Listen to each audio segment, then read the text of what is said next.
I'm supposed to always forgive people when they wrong me. Juliet was a very warm and friendly woman in her mid-20s who radiated a sense of warmth and openness, if not excessive vulnerability. She walked into the counseling center and asked to fill out the new client paperwork. She wrote on the form that she was suffering from guilt and anxiety over relationships both within her family and outside of it, including acquaintances and friends. Upon starting her first session, Juliet radiated and communicated a sense of deep-seated conflict over feeling morally commanded to be more forgiving within some very tense and difficult relationships, and yet also experiencing a conflicting desire not to extend olive branches to some of the people she was in conflict with. As Juliet spoke more about her upbringing, she described being the oldest of very sincere and religious parents. Her father, being a lay minister, taught the value of forgiveness at all costs to both she and her siblings, and was raised to believe that it was the foundational act of being a good Christian, a good citizen, and neighbor in the community. While this was appealing and seemed like a good value to try and live by, Juliet also described having issues with a younger sister who was consistently deceitful, who had stolen items from Julian's apartment and car on several occasions, and was also rumored to have been abusing pills. Juliet also had problems with a cousin who was verbally aggressive and intrusive on her personal life without either seeming remorse or regret. She also struggled with dating, as she had a couple of long-term relationships with men that were very one-sided and had a pattern of them wronging her with either unfaithfulness or taking advantage of her financially, with Juliet graciously forgiving them repeatedly until they eventually lost interest in her or found more appealing options. Juliet attempted to maintain a positive and happy countenance during sessions for several weeks by justifying her values, but eventually the cracks began to show, and she ended up tearfully confessing to her therapist that she felt there was something wrong with her, that people keep taking advantage of me, and that she silently felt both great pain at the wounds from others and helpless to do anything about this pain, but to endure it from here onwards. When pressed about this helplessness, Juliet stated that she believed she had no recourse but to keep granting absolution to others who wronged her, or she would be failing at her faith and also enacting her father's faith. Taken to an extreme, this is a really, really bad idea. Now, most people don't paint every situation with the same brush and give everyone the same level of forgiveness, but when they do, it is always disastrous. So let's start from the beginning with this one. The idea of forgiving people when they do you wrong sounds like a wonderful idea on the surface, doesn't it? Who wouldn't applaud the idea of actively seeking greater harmony and relational union with others by giving out graceful and understanding response for the poor decision-making, ignorance, and sometimes just worthless values of others around us? It sounds wonderful to me on the surface, too. Definitely the world can use some more grace and understanding and more forgiveness. I think we would all agree that it's a good idea to have a general sense of forgiving because we all acknowledge that we ourselves have not always treated other people around us the way that we would have wanted to be treated. And we acknowledge that we need some level of forgiveness from others and some grace for our own shortcomings. There is no doubt that this gracious approach to the hurts, offenses, and misdeeds that others intentionally or accidentally inflict on us is a value that is supported and heralded as good and noble by both the world of faith and by the world of psychotherapy. We acknowledge that forgiveness is absolutely essential in life because it is a natural and unavoidable part of life that you will offend someone that you care about by either selfishness, ignorance, or by incidental contact, and we know that this goes both ways. There is not anyone who has even a smidgen of integrity and accountability who has not made bad decisions that have damaged someone else and felt guilty or ashamed and wanted to fix the damage that they created and depended on the other party having this value and being willing to let them make the relationship right. On the flip side, knowing that, we know that there has to be some general commitment to learn to work through these offenses, or we would all be one and done in relationships, and we would run out of people around us to connect to, and we would end up sad, miserable, and completely isolated. So we learn to work through these bumps in the road, and we keep these relationships alive and pumping blood so as not to get thrown off the tracks with small offenses and hurts, and we hope that others are learning the same sort of resiliency for the betterment of our social and family lives. The issue in my scenario recounted above is that this was not what Juliet experienced. The problem was not that she was some hypersensitive, fragile flower who reacted poorly to normal life offenses, like someone accidentally taking a soda out of her work refrigerator that was hers and drinking it, or a supervisor snapping at her because she hadn't had her morning coffee yet. No, it's more than that. There are major offenses that have been committed against her and were painful, damaging, and could not be shrugged off as normal part of life and moved on from. These were emotional felonies, not emotional misdemeanors. So let's look at forgiveness on a more serious and deeper level. From listening to people talk about their struggles in relationships over the years, my experience has been that there are 3 different kinds of forgiveness that people talk about and try to use. Let me see if I can explain them clearly in a way that will make sense. The first is a simple version that we've sort of already talked about in this chapter. I called this one the shrug it off style of forgiveness, where the offense is so small that it isn't worth taking the effort to stop one's life and try to hash it out a solution with a person that did it, and it really isn't worth spending a bunch of time being hurt or worrying about what happened. Some of these types of examples might include someone cutting you off during a phone conversation and seeming slightly rude or sounding sort of edgy in their tone while you're talking. It might be that your spouse accidentally forgot to keep track of an expense in your online checking account and you find out later and it seems mildly disrespectful and irresponsible. It might be that someone forgot to give you details about the meeting they were supposed to organize or host. The list is endless of what these small misdemeanors could be, but generally the person who experiences them says to themselves that they are too small to affect their relationship with this other person, and they do not count as serious enough to worry about it. You just moved on as though nothing happened. This sounds like a very small, meaningless skill that we're talking about, but it's not. If you have ever done marriage counseling and tracked the things that people fight about, you would be mildly surprised at how petty or how sensitive people can be at holding on to the smallest of disruptions in the marriage, and how useful it is for people who live together and raise children together or sleep together to have a little bit higher tolerance for these inevitable bumping into each other moments and not take them as some sort of proof of a bigger relationship problem. I believe strongly that these sort of small things do not need to be hashed and rehashed, or you would be having frequent conferences with your wife or husband for every edgy tone or failure to return your call or text right away, and you would drive each other crazy and never get anywhere together.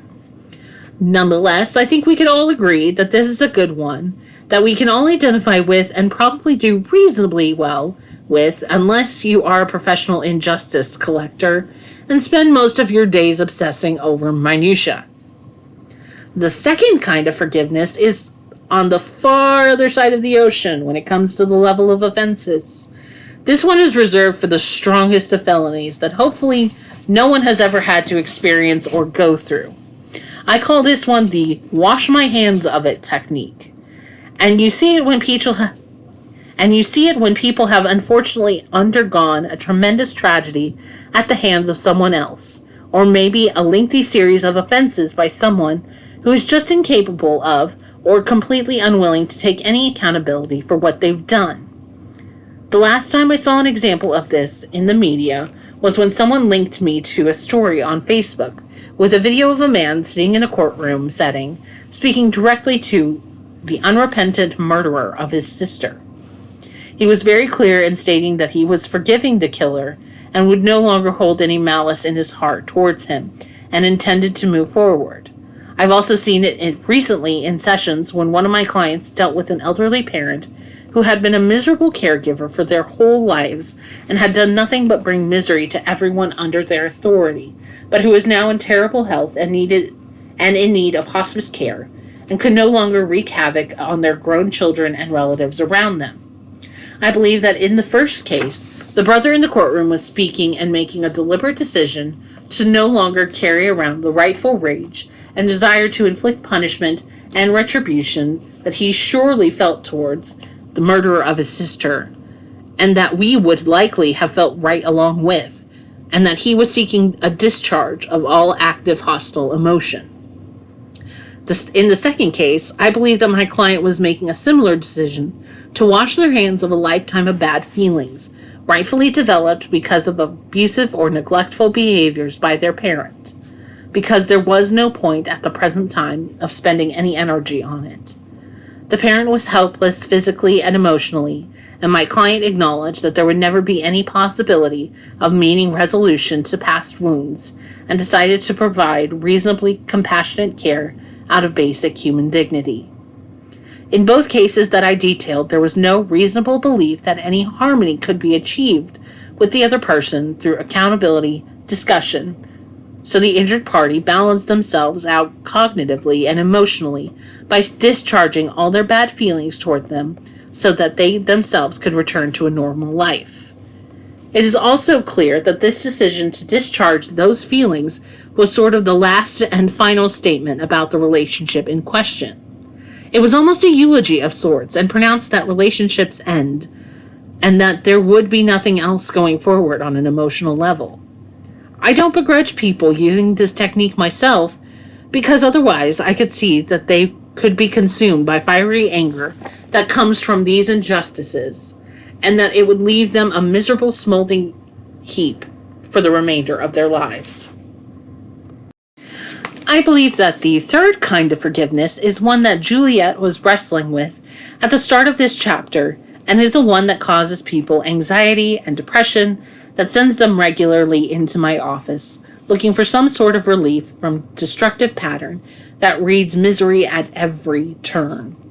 She was trying to figure out a way to deal with strong, intensive, and deliberate offenses that others had done to her within the relationships. In the case example that I drew up, Juliet had tried to use a combination of the first and second techniques when she was damaged and hurt, and neither were appropriate. This third sort of forgiveness would be easily recognized as being one of reconciliation, and she was trying desperately to create with both her younger sister with the drug problem and a series of boyfriends who were self-centered, using her for their own pleasure and convenience despite being the only one participating in this process. I argue regularly with people who want to forgive someone who has wronged them that a true reconciliation style of forgiveness is only possible if the other person is participating meaningfully towards healing the hurt and the damage caused by being accountable and displaying an attitude of change about not doing the same offense again in the future. True relationships take something close to an equal effort from both parties. Otherwise, what you have is something like a parent-child relationship where one person is the producer and the other person is the consumer, where someone's resources are being siphoned without conscience by the consumer. And this is not good in any adult interactions. The first problem with Juliet's value of unilateral and unconditional forgiveness was that she had tried to take sole responsibility for the relationship altogether and was trying to eliminate the other person out of this process completely. This is clearly a display of excessive control and reeked of an unhealthy codependence which will leave her, or you, an anxious and depressed emotional mess. It will also leave you in a state of constant vulnerability, with no personal boundaries, and this will be like raising a gigantic flag and waving it across the countryside to others that says, "Come take whatever you want from me. I have no standards and will accept any treatment with no consequences." You will attract every narcissistic and self-absorbed emotional vampire from miles around, and they will hone in on you like a helpless prey and will manipulate whatever they can from you before leaving you empty, drained, with bruised and battered feelings, and wondering why anyone would treat you so poorly when you try so hard to be a good person. Juliet was practicing altruism and not healthy grace-based forgiveness that builds relationships and develops greater empathy and accountability and trustworthiness in the other person as well. Another reason to not just wash your hands of these sort of offenses that Juliet was trying to do is that it's not good for the other person. If you allow someone to act selfishly and destructively, and you attempt to forgive them over and over with no consequences, as anyone who has ever watched an episode of Intervention will attest to, their behaviors will get progressively worse. We need relationship consequences when we misstep, because it develops our own empathy and awareness of the space, the feelings, and the needs of others. When the offender responds appropriately to those consequences, then it builds trust and healthy respect and intimacy in the one who was wronged. True reconciliation-based forgiveness requires penance and restitution from the person that has offended you.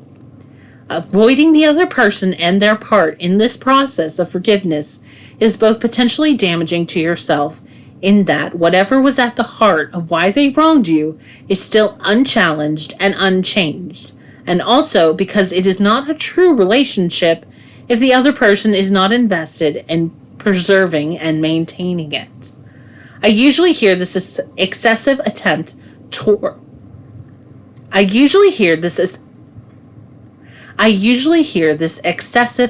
to award unwarranted grace and unconditional forgiveness from individuals who were less specifically trained to be deliberate altruists like Juliet in my vignette, but rather are worried about losing love of others,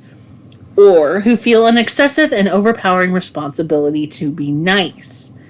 Those who are excessively anxious about losing love of others usually had an experience in childhood of being abandoned and clung to the belief that if they just could have been better or more worthy of that the abandonment wouldn't have happened. As a result, they overfunction and give absolution to anyone who sins against them under the belief that this will keep them from being abandoned, unloved, and alone, and to maintain an attachment regardless of what the other person thinks, feels, or wants or does. The second group, who are overly concerned about being nice at all costs, similarly have an exaggerated concern with being rejected. So they are mobilized personally to never give anyone any reason to think they are being bad, and they hope this will enough to ward off the same sense of rejection. The fear of not being good enough is frequently what I see at the heart of cheap forgiveness. I cannot count the number of times that I have reset someone who professes a sincere and committed Christian faith, but who is perpetually victimized by others taking advantage of them, that God of the Christian faith does not unilaterally forgive people unconditionally. They usually accept this theologically reality when I challenge them with, "Well, do you believe that all dogs go to heaven?" And answer, "No, of course not. You have to repent and change your behavior to get to heaven and be in a relationship with God." Then my next challenge is almost always, if you're trying to forgive others without repentance, then you're telling me that you can do something that God can't, and you believe somehow that you're superior to God. This usually works as a sort of spiritual chiropractic adjustment, and they accept that you cannot have a reconciled relationship to someone who has either damaged you in the past and has no concern about it, or is actively in the process of repeatedly damaging and hurting you over and over again and has no concern about it. In conclusion, I completely hold to the value that relationships require mutual accountability, effort, and forgiveness. Forgiveness, in its truest sense, is an act that brings reconciliation, requires the one who has harmed to make appropriate restitution, and reasonably display that they do not intend to do the same again. On the other hand, I also don't believe that this is a perfect process, and that every harmful word or act will be met with a perfectly congruent and equal level of energy coming back the other way, and it's up to you who are wounded to decide whether the effort of repair is enough. I do not believe that it is a wise relationship value to expect specific perfection from those who harmed us, but instead use good judgment to determine whether someone generally is accountable, feels badly, and will not likely do the same thing to us again.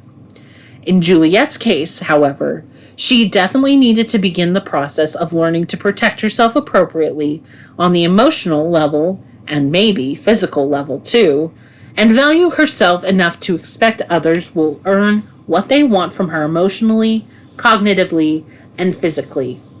Juliet will need to set appropriate boundaries for those who do not and would not do her selfish harm.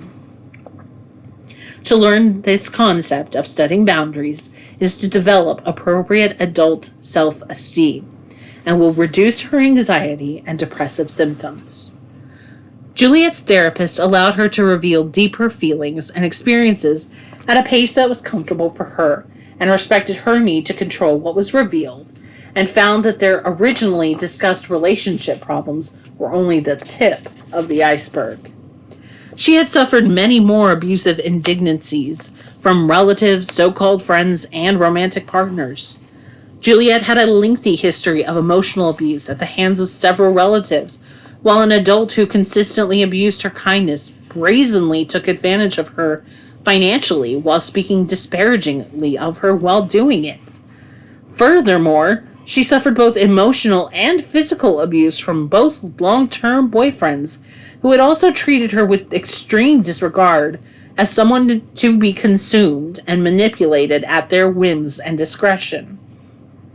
Juliet spoke tearfully at feeling helpless to stand up for herself and reject these behaviors because they all were always very apologetic afterwards, and she did not feel comfortable challenging their sincerity and felt obligated to restart the relationships as though nothing had ever happened.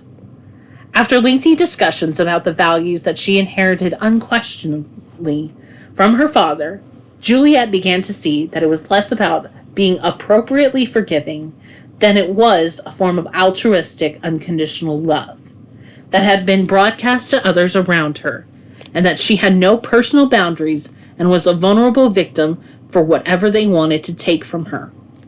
Juliet began to see that she really did attract people who were morally capable of taking advantage of others without conscience, and that these relationships were utterly destructive to her self-esteem and caused her to be anxious about how others would treat her. Progress was slow, but steady. Eventually, Juliet began the uncomfortable process of saying no to others and having to endure the emotional wrath of those used to having access to her emotions and resources. But she began developing the ability to negotiate better and healthier relationship outcomes, and also have the ability to recognize people who were willing to treat her fairly, as opposed to those who were simply out to consume her and what she owned. By the time she ended therapy after a year and a couple of months, Juliet was much more careful about who and under what circumstances she offered forgiveness, and she accepted those who did her wrong to show to show real contribution and make the relationship right before being close and vulnerable to them again.